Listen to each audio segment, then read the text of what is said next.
మీరు లోకానికి ఉప్పై ఉన్నారని అన్నాడు కదా. మీరు అంటే ఎవరు? ఎవరు మీరు అంటే? అంటే ఇప్పుడు బాప్తిజాలు పొందిన వాళ్ళు ఉన్నారు, సరే పక్కన పెట్టాడు. యేసు ప్రభువుని నమ్ముకొని ఉన్నవాళ్ళు కొంతమంది ఉన్నారు, వాళ్ళని పక్కన పెట్టండి. బైబిల్లో నేను గమనిస్తూ ఉండేటప్పుడు అక్కడ దేవుడండి ఇశ్రాయేలుల్ని ఎక్కువ శాతం వారు వారు వారు అని దేవుడు సంబోధిస్తూ వచ్చాడు. ఏమని సంబోధించాడు? ఇశ్రాయేలుల్ని ఏమని సంబోధించాడు? వారు. ఇశ్రాయేలులు అంటే ఎవరు? దేవుడు ప్రజలే. అందరు చెప్పండి, ఎవరు వాళ్ళు? ఇశ్రాయేలుడు, పాత నిబంధన ప్రజలు. మరొకటి అన్యజనులు ఉన్నారే. అన్యజనులు అంటే ఎవరు? దేవుణ్ణి ఎరగనటువంటి వాళ్ళు, దేవుణ్ణి తెలుసుకోకుండా ఉండేవాళ్ళు, లేదా నాస్తికులు అంటారు వాళ్ళని. దేవుణ్ణి నమ్మని వాళ్ళు కొంతమంది ఉన్నారు. వీళ్ళని దేవుడు ఏమంటాడంటే వీరు. ఏమని సంబోధించాడు? వీరు అని సంబోధిస్తున్నాడు. ఇప్పుడు మీరు అని దేవుడు ఎవరిని సంబోధించాడు అని చూస్తే యేసుక్రీస్తుని నమ్మి బాప్తిజం పొంది రక్షించబడి ఆయనను వెంబడించేవాడని. హల్లెలూయా, హల్లెలూయా. ఉప్పు నిసారమైతే దేని వలన దానికి మీరు సారం కలిగి చేస్తారు? మీలో మీరు ఉప్పు సారము గలవారై ఉండి ఒకరితో ఒకరు సమాధానముగా ఉండుడి. అందరూ ఆమేనని చెప్పండి. మరొక మాట లోక సువార్త 14 వాక్యంలో కూడా చక్కగా దీనికి సంబంధించినటువంటి మాట అక్కడ రాయబడుతూ ఉంటుందండి. చదవండి. ఉప్పు మంచిదే గాని ఉప్పు నిసారమైతే దేని వలన సారము కలుగును? అది భూమికైనను ఎరువుకైనను పనికిరాదు.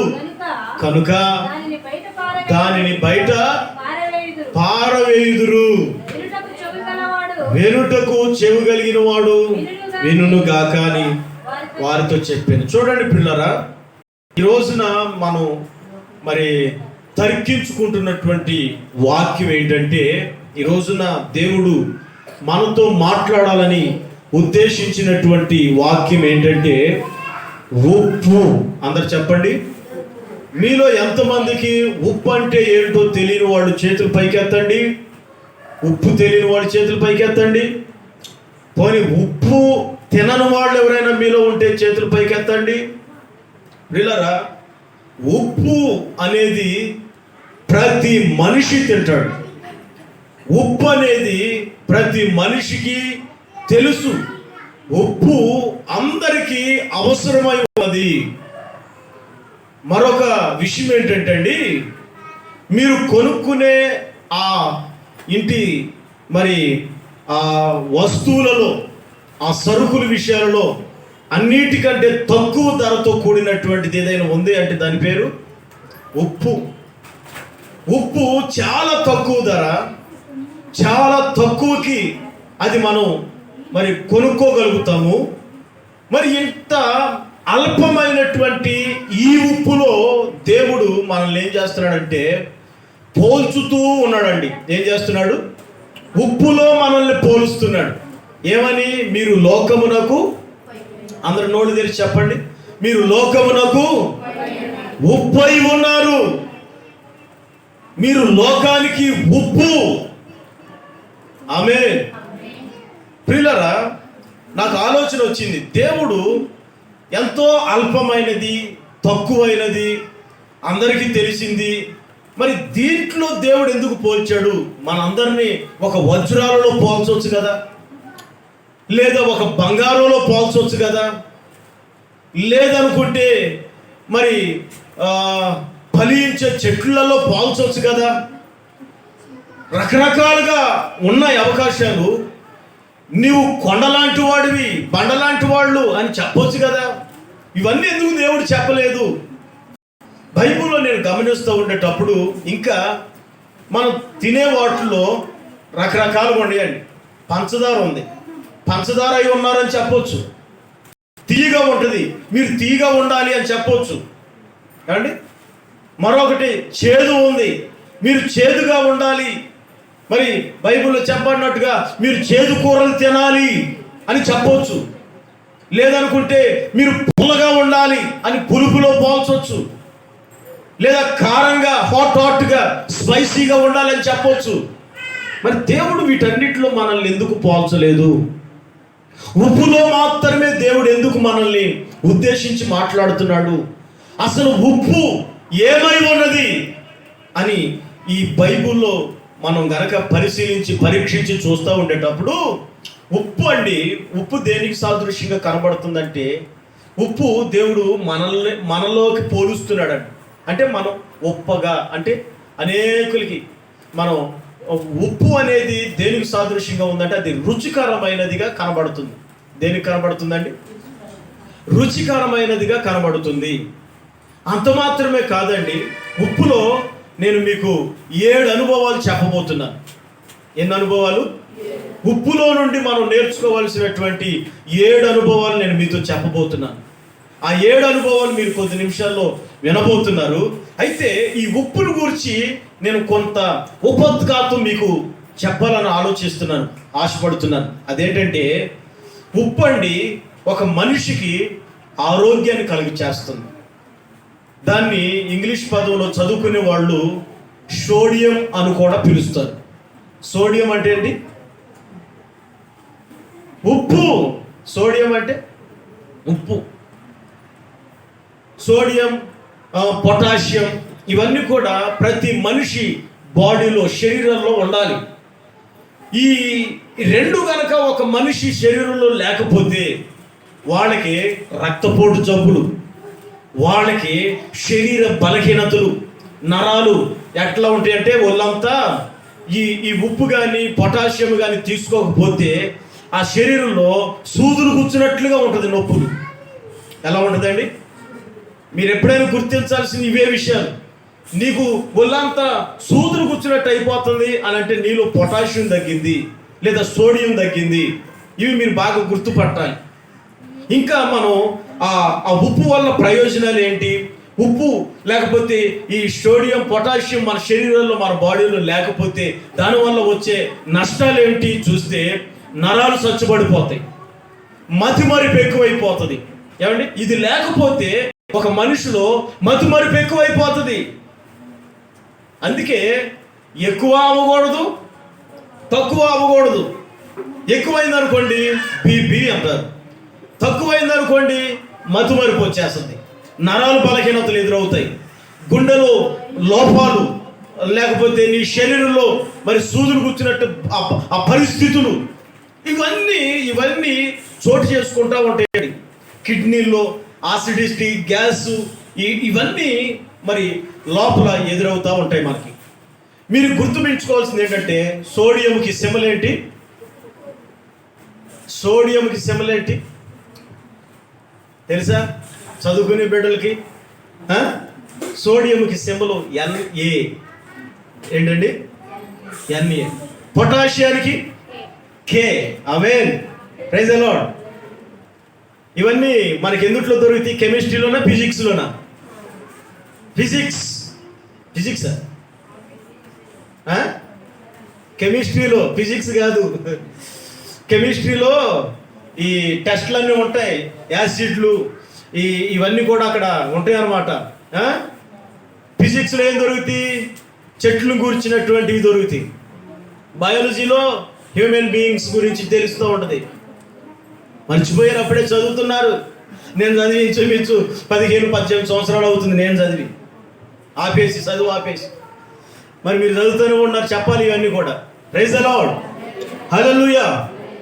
ఇవండి మనకి మన శరీరాల్లో సోడియం అనే ఉప్పు కానీ పొటాషియం కానీ లేకపోతే మనలో ఈ బలహీనతలన్నీ చోటు చేసుకుంటూ ఉంటాయి.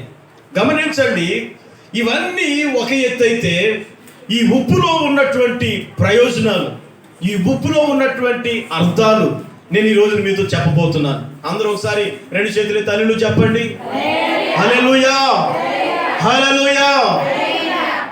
ఆ ప్రయోజనాలు చెప్పే ముందుగా ఉప్పు సారము కలిగిన ఉప్పుగా ఉండాలంటండి. ఎలా ఉండాలి? ఎలా ఎలా ఉప్పుగా ఉండాలి? సారము కలిగిన ఉప్పు, సారము లేని ఉప్పు. ఎంతమందికి అర్థం తెలుసు? సారం అంటే ఏంటి ఎంతమందికి తెలుసు? తెలిసిన వాడు చేయొచ్చు, చెప్పండి. హల్లెలూయా. ఏంటిది సారం అంటే ఏంటి? నేను చెప్తాను చూడండి. సారం అంటే ఉప్పు ఉప్పుగా ఉంటుందా, పుల్లగా ఉంటుందా? అంటే ఉప్పుగా ఉన్నది ఉప్పుని అందించాలిగా మనకి. నేను ఆ మధ్య ఒకసారి ఇంట్లోకి బెల్లం గడ్డ తీసుకొచ్చి పెట్టినండి, ఉపయోగపడిద్దండి. 1 సంవత్సరం రోజులు వాడకుండా అది ఏం చేసిందంటే పక్కన పెట్టేసింది. ఆ బెల్లం కొనుక్కొచ్చినప్పుడు ఒక రంగు ఉంది, అది నిల్వ ఉండటం వల్ల బెల్లం రంగు ఏమైపోయింది? తెల్లగా మారిపోయింది. ఇంకో విషయం చెప్తాను, ఆ తెల్లగా మారిపోయిన ఆ బెల్లాన్ని తీసుకొచ్చి మనం తింటే తీగా ఉంటుందా? ఎందుకని? అది ఇప్పుడు మీరు పాయింట్కి వచ్చేసారు. అందుట్లో ఉన్న సారం అంతా పోయింది.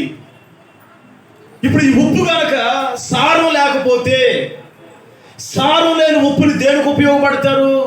ఈ ఉప్పుని ఎరువు వేయటానికి ఉపయోగపడదు, లేదా మరొక పనికి దేనికి కూడా అది ఉపయోగపడదండి. సారము లేనిది దేనికి ఉపయోగించడానికి అది ప్రయోజనకరంగా ఉండదు, ఉపయోగం లేనిదిగా ఉంటుంది. ఒక్కొక్కడిగా నేను మీకు వివరిస్తాను. మొదటగా ఉప్పు సముద్రములో నుండి వేరవడం.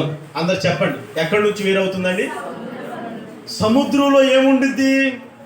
ఎంతమంది సముద్రం దగ్గరికి వెళ్ళారు? సముద్రం నీళ్లు ఎంతమంది రుచి చూశారు? సముద్రం నీళ్లు మన కృష్ణానది నీళ్ళు లాగా తీగా ఉండవు. సముద్రం నీళ్లు ఉప్పగా ఉంటాయండి, భయంకరమైన ఉప్పు, నోట్లోకి తాగలేరు అసలు. ఇప్పుడు మన ఈ భూమి చుట్టూ కూడా ఏముందో తెలుసా? సముద్రం ఉందండి. ఈ భూమి పైన కూడా ఏముంది? సముద్రమే ఉంది. ఈ భూమి ఎక్కడుందో తెలుసా? అంత శూన్యముగా ఉంటే ఆ శూన్యములో ఈ భూమిని దేవుడు అంత బాల్ లాగా తయారు చేసి పెట్టాడు. శూన్యములో దీనికి పునాదులు లేకోకుండా దేవుడు నిలబెట్టాడు. హల్లెలూయా. మరి ఇది ఎలా వేలాడుతుంది? ఇది చుట్టుప్రక్కల నీళ్లేనండి, ఎక్కడ చూసిన నీళ్ళే. కానీ ఆ నీళ్లు సముద్రం అంటే ఉప్పు అంత ఉప్పుమయం. మొదట్లో మనం నేర్చుకోవాల్సిన విషయం ఏంటంటే, మనము సముద్రంలో నుంచి వేరయ్యే అనుభవంలోకి రావాలి. మీరు లోకానికి ఏమై ఉన్నారు? అందరు నోళ్ళు తెరిచి చెప్పండి, మీరు లోకానికి ఏమై ఉన్నారు? ఉప్పు అయి ఉన్నారు. అయితే ఈ ఉప్పు ఏం చేయాలంటే, నువ్వు ఉప్పుగా మార్చబడడానికి, ఉప్పు అవడానికి నీవు సముద్రంలో నుండి వేరవ్వాలి. సముద్రము అంటే అర్థం ఏంటంటే లోకము. అందరు చెప్పండి, సముద్రం అంటే ఏంటండి? లోకము. లోకములో నుండి వేరవ్వాలి. లోకములో నుండి వేరయ్యి నీవు ఉప్పుగా మార్చబడాలి. లోకం అనే పాపములో నుండి దేవుడు ఏమన్నాడు? లోకపు స్నేహము దేవునికి వైరము. వేరయ్యే అనుభవంలోకి రావాలి. నువ్వు ఉప్పుగా మార్చబడడానికి, ఉప్పుగా లోకానికి ఉండడానికి నువ్వు మొదటగా వేరవ్వాలి. వేరవ్వకపోతే ఉప్పుగా మార్చబడతారండి? వేరవ్వకపోతే నువ్వు ఉప్పుగా ఉండగలుగుతావండి? ఎక్కడి నుంచి వేరవ్వాలంట? సముద్రంలో నుండి వేరవ్వాలి. మొదట చెప్పండి, ఏమవ్వాలి? సముద్రంలో నుండి వేరవ్వాలి. వేరైనప్పుడే నీవు ఉప్పుగా మారుతావు. అంటే ఇప్పుడు వాక్యం ప్రకారంగా మనం చూసుకుంటే ఎందుట్లో నుండి వేరవ్వాలి? ఇప్పుడు మనం మూర్ఖులకు ఈ తరము వారికి, అందరు నోటి తెరిచి చెప్పండి, మూర్ఖులకు ఈ తరము వారికి మనం వేరవ్వాలి. వేరయ్యి పాపక్షమాపణ నిమిత్తమై మారుమనసు పొంది బాప్తిజమం పొంది యేసు రక్తం ద్వారా కడగబడి రక్షించబడుదుము గాక. దీని పేరు ఇది వేరయ్యి రక్షణ పొందుటయే దేవుడు మనకి అనుగ్రహిస్తున్న మొదటి అనుభవం. చెప్పండి, ఎన్నో అనుభవం అండి ఇది? మొదటి అనుభవం. ఈ అనుభవంలో నిశ్చయముగా మనం దేవునికి అనుకూలముగా మార్చబడుదుము గాక, ఆయనకు అనుకూలంగా నడిపించబడుదుము గాక. ఆమేన్, హల్లెలూయా. ఇది మొదటి అనుభవం. మొదటి అనుభవం ఏంటండి? నువ్వు ఉప్పు అవ్వాలంటే ఏం చేయాలి? వేరవ్వాలి, లోకములో నుండి వేరవ్వాలి. దేవుడు చెప్పాడు అబ్రహాముతో, అబ్రహమా నీవు నీ పుట్టిన ఇంటి నుండి ఏమవ్వాలి? నేను చూపించే దేశానికి నువ్వు రావాలి. అంటే ఇప్పుడు అబ్రహాం కూడా ఏమైపోయాడు? తన ఇంటి నుండి వేరైపోయి వచ్చేసాడు. అక్కడ తేల్చుకోవాల్సిన లెక్కలన్నీ తేల్చుకొని వచ్చేసాడు. యేసు ప్రభు కూడా ఆయనను వెంబడించడానికి వచ్చినటువంటి ఆ 12 మంది, 500 మంది, మరి ఆ శిష్యులతో కూడా దేవుడు చెప్తాడు అందరితో ఏమని? నన్ను వెంబడించాలనుకునేవాడు తన ఇంటికి, తన అయిన వాళ్ళకి, తన ఆస్తుపాస్తులకి అన్నిటినీ విడిచిపెట్టేసేయాలి, నన్ను వెంబడించాలి. ఏమని చెప్తున్నాడు అంటే వేరైపోవాలి, మీరు వేరవ్వాలండి. వేరవ్వకపోతే దేవునిలో సంపూర్ణంగా వెళ్ళలేం. వేరవ్వకపోతే పరిపూర్ణంగా ముందుకి కొనసాగింపబడలేం. అబ్రహాము వేరయ్యాడు, ఆయన ఆశీర్వాదం అవధులు లేనంతగా దేవుడు మార్చుతూ వచ్చాడు. ఆమేన్, హల్లెలూయా. ఈ రోజున మన జీవితాల్లో కూడా దేవుడు మనకు తెలియపరుస్తున్న మాట ఏంటంటే మనము కూడా లోకం అనే సముద్రములో నుండి వేరవుదుము గాక. ఇశ్రాయేలీయులు ఐగుప్తులో ఉన్నంతకాలం వాళ్ళు ఆశీర్వదించబడ్డారా? ఆశీర్వదించబడలేదండి. వాళ్ళు ఐగుప్తులో ఉన్నంతకాలం చెరలు, బాధలు, కష్టాలు, కన్నీళ్లు, హింసలు, మరి ఎన్నో ప్రతికూలతలు వాళ్ళు ఎదుర్కొన్నారు. కరువు కోరలలో వాళ్ళు మరి కన్నీళ్లు కారుస్తూ ఉన్నా మరి వాళ్ళని ఆదరించి పట్టించుకునే దిక్కు వాళ్ళకి అక్కడ లేదు. ఎప్పుడైతే ఐగుప్తి అనుభవాలకి వేరే దేవుడు చూపించే పట్టణానికి బయలుదేరారో వాళ్ళ జీవితంలో కష్టపడుకోకుండా ఆకాశం నుండి దేవుడు మన్నా ఇచ్చాడు. అవునా కదా? కష్టపడుకోకుండా పూరేళ్లు పంపించాడు. వాళ్ళు వస్త్రాలు కొనుక్కోకుండా వాళ్ళ ఒంటి మీద వస్త్రాలు పాతబడిపోలేదు. వాళ్ళు మరి చెప్పులు కొనుక్కోకుండా చెప్పులు, కాలుకున్న చెప్పులు అరిగిపోలేదండి. వాళ్ళకి నూనె పెట్టుకోవాల్సిన అవసరం లేదు. వాళ్ళకి ఎండ దెబ్బ తగలకుండా దేవుడు మేఘస్తంభం ఇచ్చాడు. ఆ మేఘమే వాళ్ళకి ఇళ్ళుగా మార్చబడ్డాయి. మరి ఈ రోజున మరి ఈ లోక సంబంధమైన ఇళ్ల కోసం పాటుపడుతూ, ఈ లోక సంబంధమైన ఆహారం కోసం పాటుపడుతూ, ఈ లోక సంబంధమైనటువంటి వాటి కోసం ప్రాకులాడుతూ దైవ సంబంధమైన గొప్ప అనుభవాల్ని మనం దూరం చేసుకుంటా ఉన్నాం. దేవుడేమో లోకానికి దూరం అవ్వండి, వేరవ్వండి అంటే మనోళ్ళేమో దేవుడికి వేరయ్యి ఏం చేస్తున్నారు? లోకంలో సంపాదించుకోవడానికి పోతున్నారు. ఎంత తప్పు పని, ఎంత బాధకరమైనది, ఎంత మరి బాధించవలసినట్టు ఆలోచించవలసిన విషయం చూడండి. దేవుడు దేనికి వేరవ్వాలంటున్నాడు? లోకానికి వేరవ్వమంటున్నాడు. మరి మనోళ్ళు ఏం చేస్తున్నారు?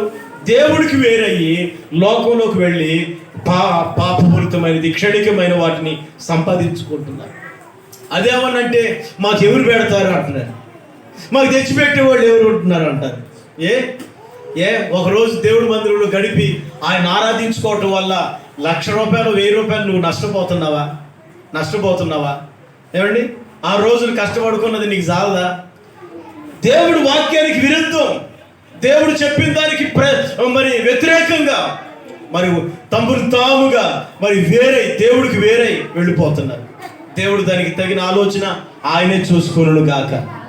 ఆమేన్. మరి ఆయన యొద్దకు లోకానికి వేరై, పనులకు వేరై, సంపాదించుకునే పని పక్కన పెట్టి వేరై దేవుడి దగ్గరికి వచ్చిన వాళ్ళని దేవుడు ఏం చేస్తాడో తెలుసా? వాళ్ళను ఉప్పుగా మార్చును గాక. అంటే ఉప్పుగా అంటే నిన్ను అనేక మందికి, నీ ఇంటిలో వాళ్ళకి, సమాజానికి ప్రయోజనకరంగా దేవుడు నిన్ను మారుస్తూ ఉంటాడు. మేన్ చెప్పండి, ఏం చేస్తాడు? నిన్ను మారుస్తూ ఉంటాడు. అంటే ఓ విధంగా చెప్పాలంటే సారవంతమైన ఉప్పుగా దేవుడు మిమ్మల్ని మారుస్తాడు. అంటే ఉపయోగపడే వ్యక్తివా, ఉపయోగపడని వ్యక్తివా నువ్వు? సారం అంటే ఉపయోగం ఉన్న వ్యక్తివి, సారం లేనిదంటే ఉపయోగం లేనిది. అంటే నిన్ను ఉపయోగపడేటట్లుగా దేవుడు నిన్ను మార్చును గాక. మొదట లోకానికి, పాపానికి, శపితమైన వాటికి వేరైపోయా. ఆమేన్. గోడ మీద కూడా రాస్తారు కదా, మూత్ర విసర్జన. అది విసర్జించేది, దానికోసం ఎవరు వెళ్ళరు. విడిచిపెట్టేది ఉంటుంది చూసారా? విడిచిపెట్టిన దానికోసం మళ్ళీ వెళ్తారు. అంటే ఇప్పుడు నువ్వు పాపాన్ని విడిచిపెట్టడం కాదు, లోకాన్ని విడిచిపెట్టడం కాదు, విసర్జించాలి. చెప్పరే గట్టిగా, లోకాన్ని పాపాన్ని ఏం చేయాలి? విసర్జించాలి, కానీ విడిచిపెట్టడం కాదు. విడిచిపెట్టావో మళ్ళీ ఒక నెల రోజుల తర్వాత గుర్తు వస్తుంది, వెళ్ళిపోతుంది దాని దగ్గరికి. లేదా ఒక సంవత్సరం తర్వాత మళ్ళీ గుర్తు వచ్చింది, వెళ్ళిపోతుంది దాని దగ్గరికి. నా ప్రియమైన దేవుని బిడ్డలారా, లోకంలో నుండి వేరవడం అంటే అర్థం ఏంటంటే విడిచిపెట్టడం కాదు, విసర్జించుదురు గాక. ఆమె చెప్పాలంటే సారవంతమైన ఉప్పుగా దేవుడు మిమ్మల్ని మారుస్తాడు. అంటే ఉపయోగపడే వ్యక్తివా, ఉపయోగపడని వ్యక్తివా? నువ్వు సారం అంటే ఉపయోగం ఉన్న వ్యక్తివి, సారం లేనిదంటే ఉపయోగం లేనిది. అంటే నిన్ను ఉపయోగపడేటట్లుగా దేవుడు నిన్ను మార్చును గాక. మొదట లోకానికి, పాపానికి, శపితమైన వాటికి వేరైపోయే అనుభవం. రెండో అనుభవంలోకి వెళదాం.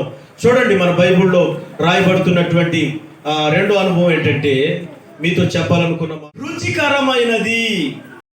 చెప్పండి, ఏంటది? రుచికరమైనది. రుచికరమైనది. రుచినివ్వాలంట. ఏం చేయాలి? కొలోసీలకు రాసిన పత్రిక 4వ అధ్యాయం 6వ వాక్యం. ప్రతి మనుషునికి ఎలాగూ ప్రత్యుత్తరం ఇవ్వవలెను, అది మీరు తెలుసుకొనుటకై మీ సంభాషణ అదుగదుగో ఏమి వేసినట్లుగా, ఉప్పు వేసినట్లుగా ఎల్లప్పుడూ రుచిగలదిగాను కృపాసహితముగాను ఉండవలెను. మీ మాటలు, మీ సంభాషణ, మీ క్రియ, మీ నడవడి, మీ యొక్క పద్ధతి, మీ చేతలు, మీ యొక్క విధానం అంతా కూడా ఎలా ఉండాలో తెలుసా అండి? ఉప్పు వేసినట్లుగా ఉండాలి. లేకపోతే నిన్ను బట్టి ఆడుపోసుకునే మరి మనిషిగా, నిన్ను బట్టి అనేకులు చెప్పుకునేటట్లుగా, ఏ రకంగా మరి వాడు బాధాకరంగా, ఆయాసకరంగా నిన్ను చెప్పుకునేటట్లుగా ఉంటున్నావా? ఆలోచించి ఈ రోజున మనకి దేవుడు నేర్పుతున్న రెండో అనుభవం ఏంటంటే ఉప్పు వేసినట్టుగా నువ్వు అనేకులకి రుచికరముగా ఉందువు గాక. ఆమె నీ ఇంట్లో నీ భర్తకు నువ్వు ఎలా ఉంటున్నావు, నీ భార్యకి ఎలా ఉంటున్నావు, నీ బిడ్డలకి నువ్వు ఎలా ఉంటున్నావు, నువ్వు సమాజంలో ఎలా ఉంటున్నావు, సంఘంలో ఎలా ఉంటున్నావు? ఉప్పు వేసినట్టు ఉంటున్నావా, లేదా మంట పెట్టినట్టు ఉంటున్నావా? మంట పెట్టేటట్టుగా ఉండకూడదు. నువ్వు చక్కగా రుచికరమైన మాటలు, రుచికరమైన పద్ధతి, రుచికరమైన నడిపింపులో మీరు నడిపించబడుదురుగాక. ఆమేన్, హల్లెలూయా. మూడోది ఏంటంటే మీతో చెప్పాలనుకున్నది మూడోది, చెడిపోకుండా కాపాడే అనుభవం. ఏంటంట? పదార్థమును చెడిపోకుండా కాపాడే అనుభవం దేంట్లో ఉంటుంది? పురుగు పట్టకుండా, నరకంలోకి వెళ్ళిపోకుండా వారిని ఏం చేయాలంట? మనం రక్షించాలి, కాపాడాలి. నువ్వెవరో తెలుసా అండి? లోకానికి ఉప్పు అయి ఉన్నావు. ఉప్పు ఏం చేయాలో తెలుసా? మొదట సముద్రంలో నుండి, రెండోది ఏం చేయాలి? రుచికరముగా ఉండాలి. మూడోది పాడవకుండా, పదార్థములను పాడవకుండా కాపాడాలి. ఉప్పు అనేది వేయకోకుండా ఉంచామనుకోండి, ఏమైపోతుంది? పాడైపోతుంది. మీరు చదవండి, యెహెజ్కేలు గ్రంథంలో రాయబడిన మాట చదవండి తీసి. యెహెజ్కేలు గ్రంథం 43వ అధ్యాయం 24వ వాక్యం చదవండి.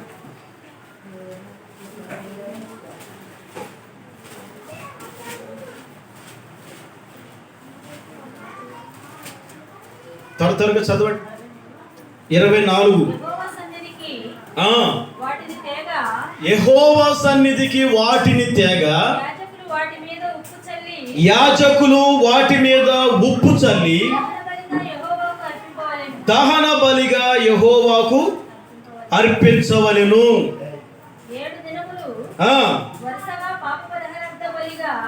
7 దినములు వరుసగా పాప పరిహారార్థ బలిగా ఒక మేక పిల్లను, ఒక కోడెను నిర్దోషమైన ఒక పొట్టేలును ఆ? సిద్ధపరచవలెను. సిద్ధపరచవలెను. 7 దినములు యాజకులు ఆ.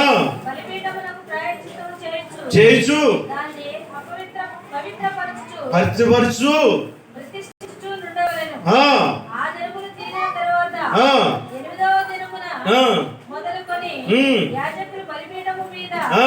మీ దహన బలులను మీ సమాధాన బలులను అర్పించగా నేను మిమ్మును అంగీకరించెదను. అదుగదుగో నేను మిమ్ములను అంగీకరించెదను. ప్రభువు యెహోవా వాక్కు ఇదే. ఉప్పు చల్లకుండా ఆ బలి నువ్వు దేవుడి సన్నిధికి తీసుకొస్తే అంగీకరిస్తాడా దేవుడు? ఉప్పు లేకోకుండా ఉంటే దేవుడు నిన్ను అంగీకరిస్తాడా? అంటే ఉప్పు లేకుండా, ఉప్పు చల్లకుండా అంటే అర్థం ఏమిటంటే పాడైపోయిన దానిని దేవుడు అంగీకరిస్తాడా? మలాకి గ్రంథంలో ఉంటుంది కదా, ఏమని? ఇదిగో మీరు నా సన్నిధికి కుంటిదాన్ని గుడ్డిదాన్ని తీసుకొస్తే ఇది నాకు ఇష్టమైనదా అని అడుగుతులేదా దేవుడు? చదవండి మలాకి గ్రంథం 1వ అధ్యాయం 8వ వాక్యం చేసి చదవండి. మలాకి గ్రంథం 1వ అధ్యాయం 8వ వాక్యం 785 పేజీ నెంబరు, పాత నిబంధన 8. గుడ్డి దానిని తీసుకొని బలిగా అర్పించిన ఎడల అది దోషము కాదా? కుంటి దానినైనను రోగము కలిగిన దానినైనను అర్పించిన ఎడల అది దోషము కాదా? అట్టి వాటిని నీ అధికారికి నియమించిన ఎడల అతడు నీకు దయచూపునా అని సైన్యములకు అధిపతి యెహోవా అడుగుచున్నాడు. అర్థమవుతుందండి? పాడైపోయిన దానిని, పుచ్చుపట్టిపోయిన దానిని, కుంటి దానిని, గుడ్డి దానిని, చెడిపోయిన దానిని, నశించిపోయే దానిని అంటే ఈ చెడిపోయి గుడ్డిగా కుంటిగా పాడైపోయి నశించిపోయి ఎట్లా ఉంటే ఎట్లా పడితే అట్లాగా ఉండి దేవుడి దగ్గరకు వచ్చి ప్రభు అని ప్రార్థన చేస్తే ఆలకిస్తాడా? అంటే పాడైపోయావు, నశించిపోయావు, గుడ్డిదాని అయిపోయావు, గుడ్డోడు అయిపోయావు, కుంటిదాని అయిపోయావు, నీలో లోపాలు ఉన్నాయి. ఇన్ని ఉండి దేవుడా నువ్వు ఉన్నావా లేవా అని దేవుడిని ప్రశ్నించి ప్రార్థన చేసి అడిగితే దేవుడు ఇస్తాడా? పొర్రపోటుని. అందుకే ఆయన అంటాడు, మీరు లోకానికి ఉప్పై ఉండాలి. ఆమె ఏమై ఉండాలి? ఉప్పై ఉండాలి. ఉప్పు అంటే ఏంటి? చెడిపోయే దానిని నువ్వేం చేయాలి? బాగు చేయాలి. పాడవకుండా నువ్వు దానిని కాపాడాలి. నీ ఇంట్లో వాళ్ళే కావచ్చు, నీ వీధిలో వాళ్ళే కావచ్చు, నీ గ్రామంలో వాళ్ళు కావచ్చు, నీ సంఘంలో వాళ్ళు కావచ్చు, సమాజంలో ఇంకెవరైనా కావచ్చు.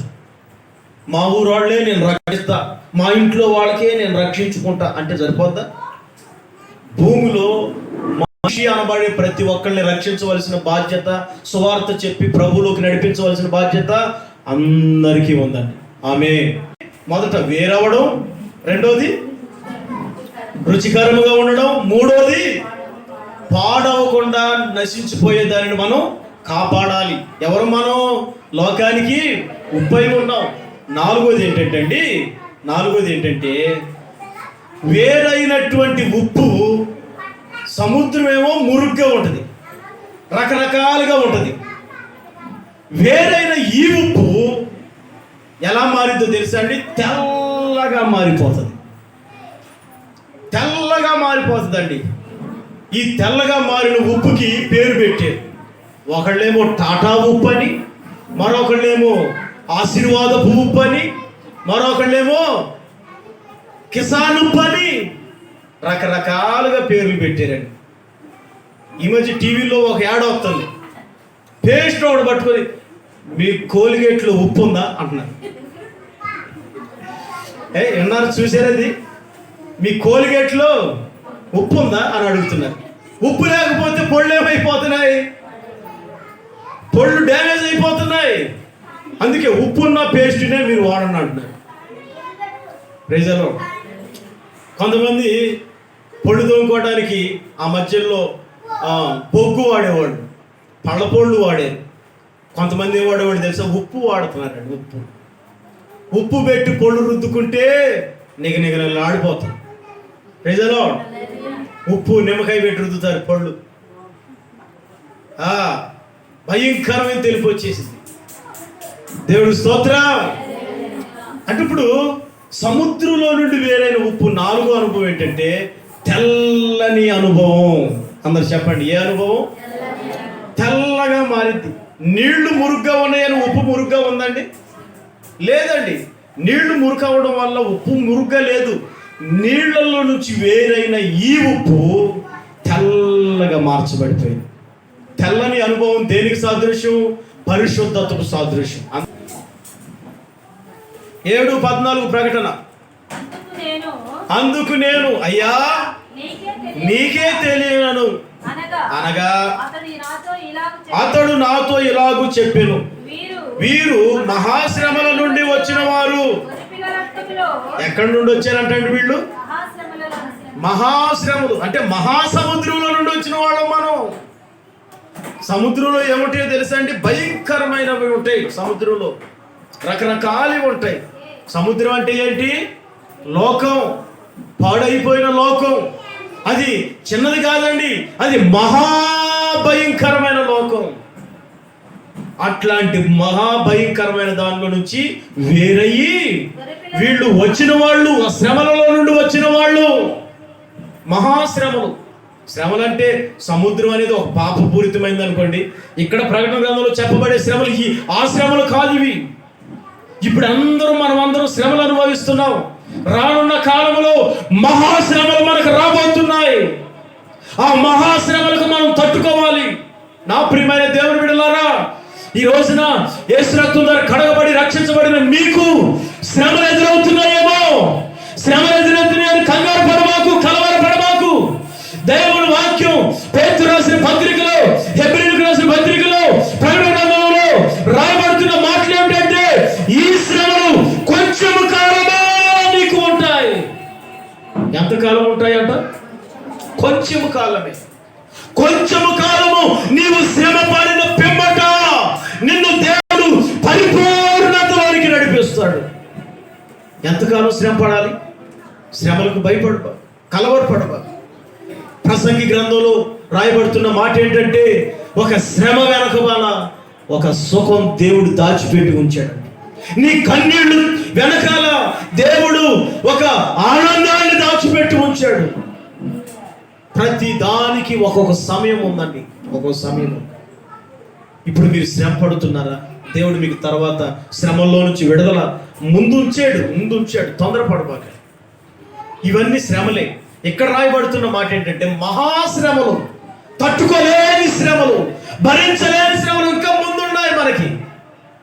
ఆ శ్రమలలో నుండి వచ్చిన వాళ్ళు వీరు అని అంటాడు. వచ్చి ఏం చేశాడు? గొర్రె పిల్ల రక్తములో తమ వస్త్రములను ఉదుకుకొని వాటిని తెలుపు చేసుకున్న వాళ్ళు వీరు. ఆమేన్. ఏం చేసుకున్నారంట? తెలుపు చేసుకున్నారు. ఎక్కడి నుంచి వచ్చారు వీళ్ళు? మహాసముద్రంలో నుండి వచ్చారు. మహాలోకంలో నుండి వచ్చారు. శ్రమలు ఎదుర్కొన్నారు, మహాశ్రమలు కూడా ఎదుర్కొన్నారు. ఇప్పుడు వాళ్ళు గొర్రె పిల్ల రక్తములు తమ వస్త్రాలను ఏం చేసుకొని తెల్లగా చేసుకున్నారంట. ఇప్పుడు నువ్వెవరో తెలుసా అండి? లోకంలో నుండి వేరైన వ్యక్తివి. నువ్వెవరో తెలుసా అండి? నీ వస్త్రాన్ని ఉతుక్కున్న వ్యక్తివి, గొర్రె పిల్ల రక్తంలో కడగబడ్డ వ్యక్తివి. యోవేలు గ్రంథంలో మనం చదువుతాం కదా, ఏమని ఉంటుంది అక్కడ? మీ వస్త్రములను కాక మీ హృదయమును చింపుకోండి. ఆమేన్. వస్త్రములను కాక హృదయం. వస్త్రాలు గొర్రె పిల్ల రక్తంలో ఉతకబడడం అంటే అర్థం ఏంటంటే, వస్త్రం అంటే మన హృదయం, వస్త్రం అంటే మన మనస్సు, వస్త్రం అంటే అంతరంగం, వస్త్రం అంటే మనమే. ఏం చేయాలి ఇప్పుడు? దేంట్లో ఉతుక్కోవాలి? తెల్లబడాలంటే గొర్రె పిల్ల రక్తంలో కడగబడిన మనం. Praise the Lord. తెలుపు చేయబడాలి, తెల్లగా మార్చబడాలి. తెలుపు అనుభవం అంటే పరిశుద్ధతకు సాదృశ్యంగా ఉంది. నువ్వు పరిశుద్ధతను విడిచిపెట్టకూడదు.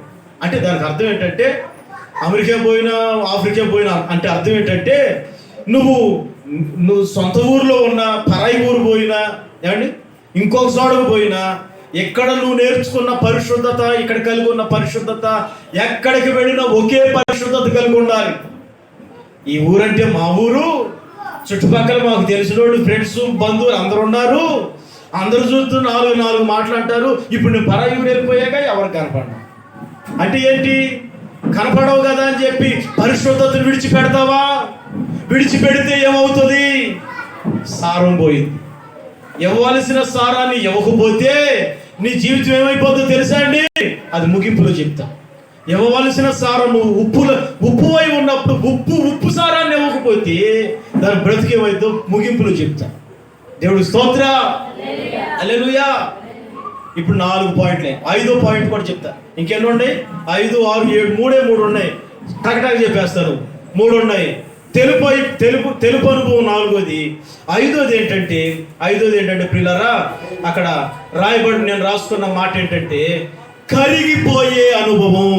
చెప్పండి, ఏ అనుభవం? కరిగిపోయే అనుభవం. కరిగిపోతుంది, కలిసిపోతుంది. ఆమేన్ చెప్పండి ఒకసారి. కరిగిపోయిద్ది, కలిసిపోతుంది.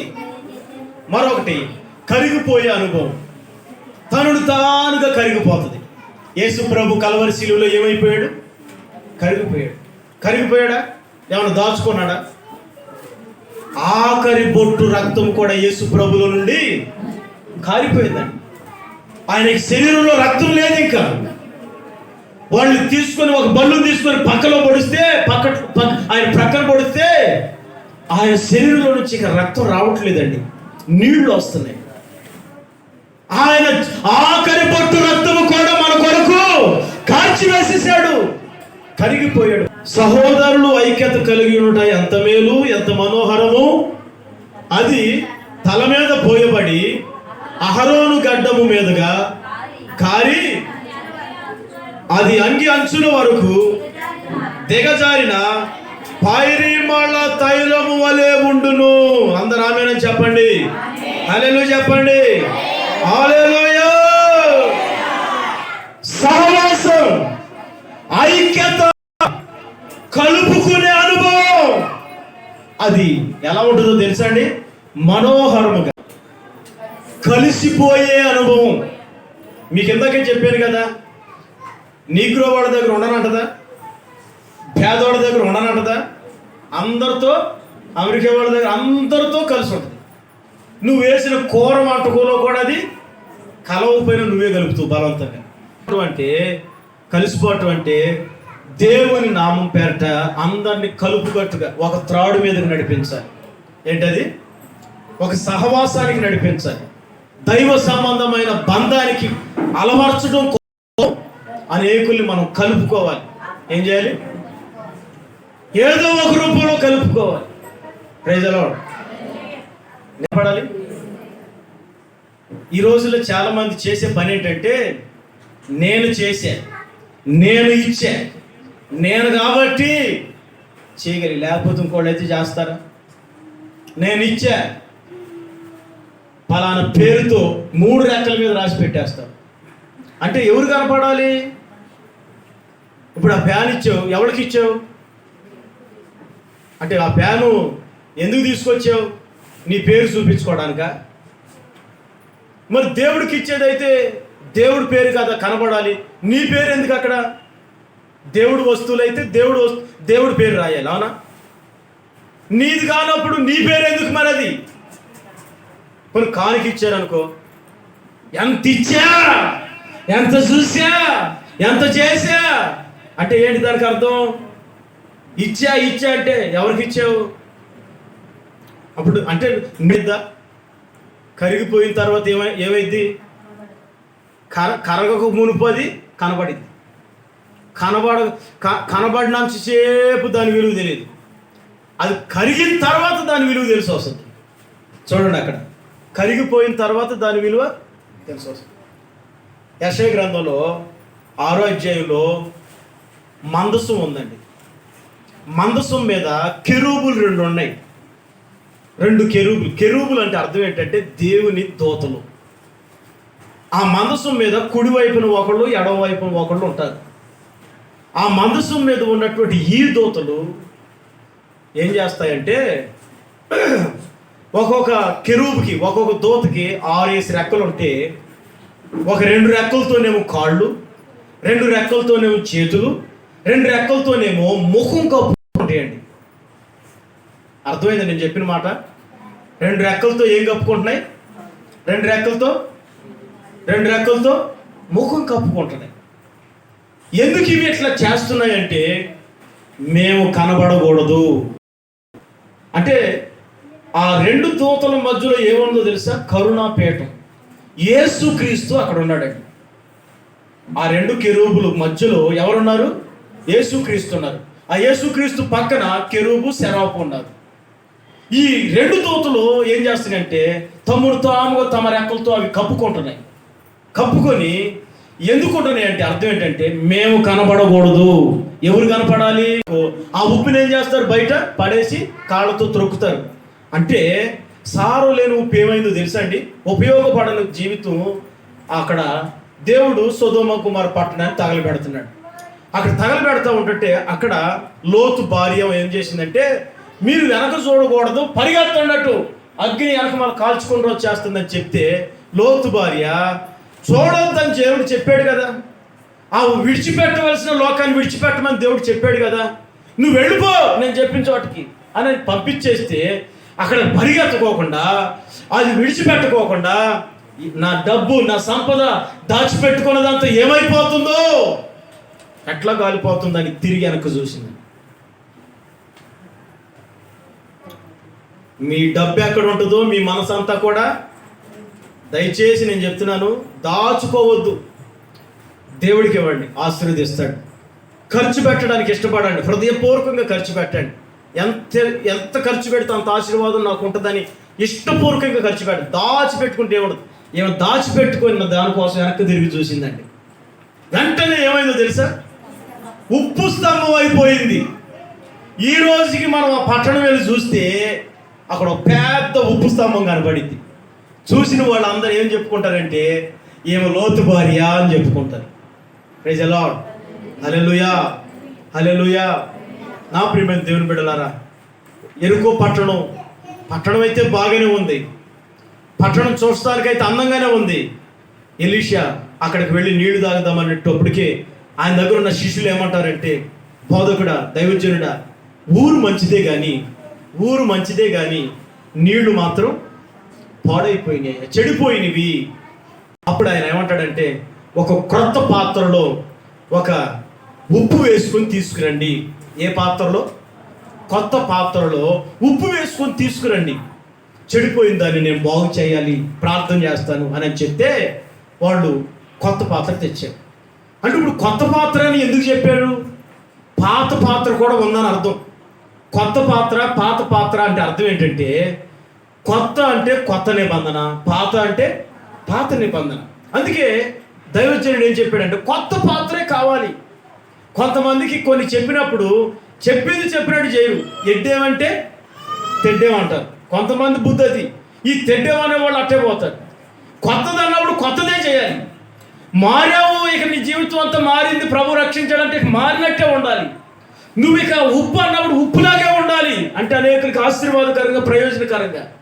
నేను ఉప్పులాగా ఉండను, నేను కారంలాగా ఉంటా అంటే ఇక నీ కర్మ, ఎవరు బాగు చేయలేరు. అనేకులు చెప్పుకుంటారు ఆ లోతు భార్య అని చెప్పుకున్నట్టు. కొత్త పాత్రలో తెచ్చారా? ఆ కొత్త పాత్రలో దైవజనుడు ఆ నీళ్లు కలిపి ఆ చెడిపోయిన నీళ్లలో ఆ కొత్త పాత్రలో పోసాడంటండి. రాజుల మొదటి గ్రంథంలో రాయబడి ఉంటుంది ఆ చరిత్ర అంతా కూడా. రెండో రాజుల గ్రంథంలో ఆ చరిత్ర అంతా 2వ అధ్యాయం 20వ వాక్యం నుండి రాయబడి ఉంటుందండి. 2 రాజుల గ్రంథం 2వ అధ్యాయం 21వ వాక్యం నుండి ఆ చరిత్ర అంతా ఉంటుంది. ఆ నీళ్లలో, చెడిపోయిన నీళ్లలో పోసాడంట. ఆ నీళ్లలో ఎప్పుడైతే ఈ ఉప్పు, కొత్త పాత్రలో ఉప్పు నీళ్ళు కలపబడ్డాయో పాడైపోయిన మనసులన్నీ ఇప్పుడు ఏమైపోయినాయి? సరిచేయబడి. అందుకే యెహెజ్కేలు గ్రంథం ఏమంటుంది? నేను నీకు నూతన హృదయమును, నూతన బుద్ధి, నూతన మనసు కలుగు చేసేదన్నాను. దేవుడు కలుగు చేశాడు. ఆ మనసు దేవుడు ఇచ్చిన తర్వాత ఇక దానిలో మరణం లేదు, దానిలో ఇక ఎప్పుడు కూడా ఇక నాశనం, పాడైపోయే అనుభవాలు లేవు. అందుకే మీరు ఎలా ఉండాలంటే సారవంతమైన ఉప్పుగా ఉండాలి. క్రొత్త నిబంధన సంఘముగా, క్రొత్త పాత్రగా మీరు దేవుని కొరకు వాడగలుగుతూ మహిమకరముగా మీరు నడిపించబడుదురు గాక. ఆమేన్. 7 అనుభవాలండి, 7 అనుభవాలు. మీరు ఉప్పు మొదటగా వేరు చేయబడాలి. ఎక్కడి నుండి? లోకంలో నుండి, పాపుల నుంచి వేరు చేయబడాలి. రెండోదిగా రుచికరంగా ఉండాలి. మూడోదిగా అంటే నశించిపోయే వాళ్ళని రక్షించాలి, వాళ్ళకి చెడిపోకుండా కాపాడాలి. నాలుగోదిగా తెలుపు చేయబడాలి, పరిశుద్ధమైన జీవితం, పరిశుద్ధతను కాపాడుకుంటూ పరిశుద్ధంగా ప్రభువులో వెళ్ళాలి. ఐదోదిగా కరిగిపోవాలి. ఆరోది కలిసిపోవాలి. ఏడవది కనబడకోకుండా నువ్వు మరుగవ్వాలి. ఎవరిని దేవుడు చూపించాలి? నీలో నువ్వు మరుగైపోవాలి. నీలో నుండి ఎవరిని చూపించాలి? జీవించుచున్నది నేను కాదు, క్రీస్తే నాలో జీవించుచున్నాడనే ఒక అనుభవంలో నీవు ఉండాలి. నేను లేను, నాలో యేసయ్య ఉన్నాడు. ఆమేన్. కనబడాల్సింది నువ్వు కాదు, పాత పద్ధతులు కాదు, పాత పాత్ర కాదు, కొత్త పాత్ర. నువ్వు కొత్త అనుభవంలోకి, కొత్త నిబంధన అనుభవంలోకి రావాలి. ఇట్లా సారవంతంగా కాకోకుండా సారం లేనిగా నువ్వు ఉంటే ఆ లోతు బారి ఉప్పు స్తంభం అయినట్టు ఉపయోగం లేకుండా పోతావు.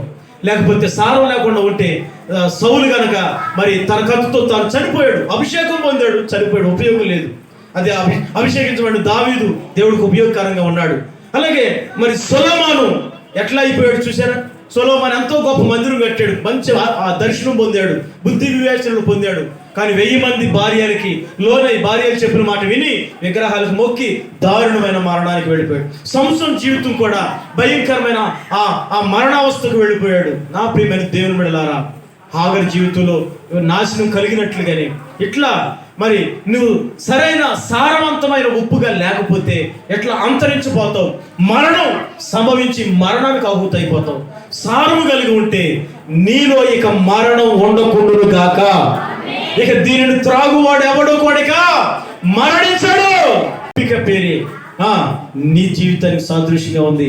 ఆ దప్పిక తీర్చబడి దేవుని ఆ వాక్యాన్ని నువ్వు చేసి ఆయన రాజ్యానికి రావడానికి సిద్ధపరచబడుదురు గాక. ఈ కొద్ది వాక్యం దేవుడు మన వెనుకడిలో నీరు కట్టి ఫలింపు చేయను గాక. ప్రార్థన చేసుకుందాం. అందరూ మోకరించండి.